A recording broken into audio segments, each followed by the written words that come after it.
Welcome to day 8 of the E100 challenge. Today we'll be reading Genesis 21:1 through 22:19. Today's passage is called Pop Quiz. And your key thought for the day is Abraham's sacrifice foreshadows God's sacrifice of Jesus. Let's begin reading. The Lord kept his word and did for Sarah exactly what he had promised. She became pregnant, and she gave birth to a son for Abraham in his old age. This happened at just the time God said it would. And Abraham named their son Isaac. 8 days after Isaac was born, Abraham circumcised him as God had commanded. Abraham was 100 years old when Isaac was born. And Sarah declared, God has brought me laughter. All who hear about this will laugh with me. Who would have said to Abraham that Sarah would nurse a baby? Yet I have given Abraham a son in his old age. When Isaac grew up and was about to be weaned, Abraham prepared a huge feast to celebrate the occasion. But Sarah saw Ishmael, the son of Abraham, and her Egyptian servant Hagar, making fun of her son Isaac. So she turned to Abraham and demanded, Get rid of that slave woman and her son. He is not going to share the inheritance with my son Isaac. I won't have it. This upset Abraham very much because Ishmael was his son. But God told Abraham, Do not be upset over the boy and your servant. Do whatever Sarah tells you, for Isaac is the son through whom your descendants will be counted. But I will also make a nation of descendants of Hagar's son, because he is your son too. So Abraham got up early the next morning, prepared food and a container of water, and strapped them on Hagar's shoulders. Then he sent away with their son, and she wandered aimlessly in the wilderness of Beersheba.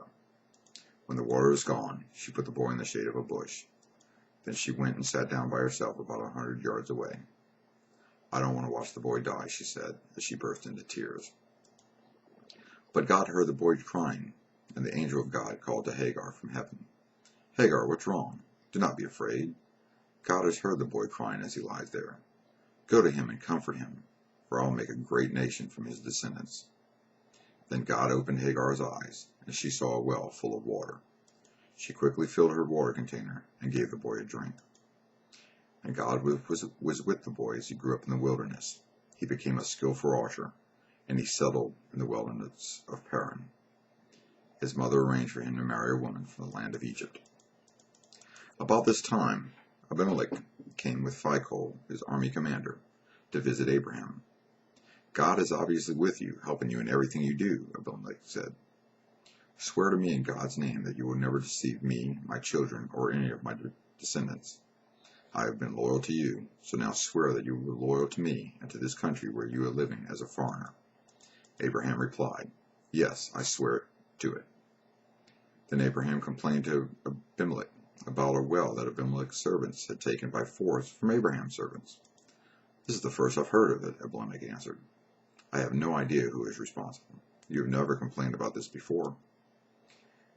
Abraham then gave some of his sheep, goats, and cattle to Abimelech, and they made a treaty. But Abraham also took 7 additional female lambs and set them off by themselves. Abimelech asked, Why have you set these 7 apart from the others? Abraham replied, Please accept these 7 lambs to show your agreement that I dug this well. Then he named the place Beersheba, which means well of the oath, because that was where they had sworn the oath. After making their covenant at Beersheba, Abimelech left with Phicol, the commander of his army, and they returned home to the land of the Philistines. Then Abraham planted a tamarisk tree at Beersheba, and there he worshipped the Lord, the eternal God. And Abraham lived as a foreigner in Philistine country for a long time. Sometime later, God tested Abraham's faith. Abraham, God called. Yes, he replied, Here I am. Take your son, your only son, yes, Isaac, whom you love so much, and go to the land of Moriah.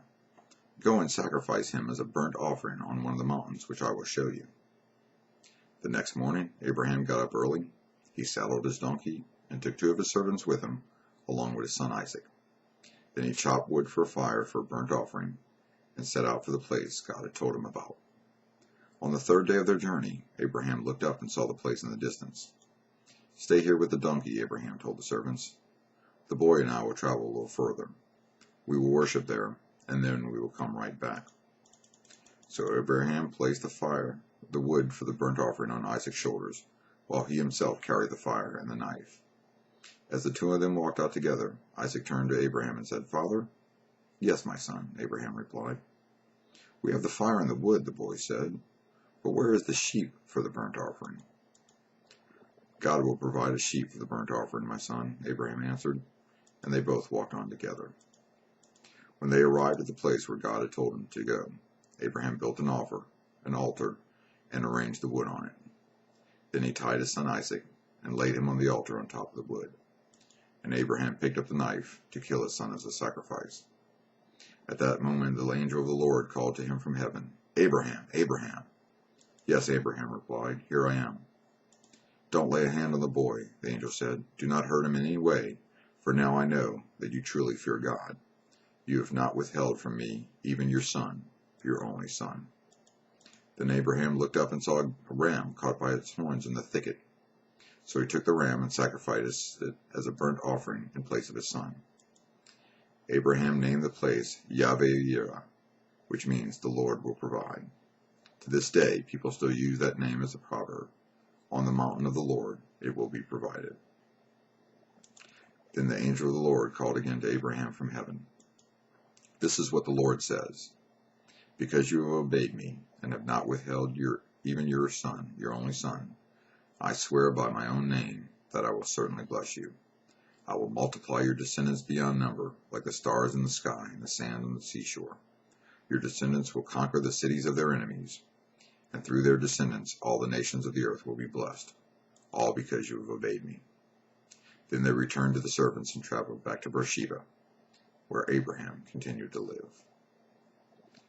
Your challenge today is, will you accept God's invitation and receive his salvation? Thank you, and I will see you tomorrow on day 9. Have a blessed day.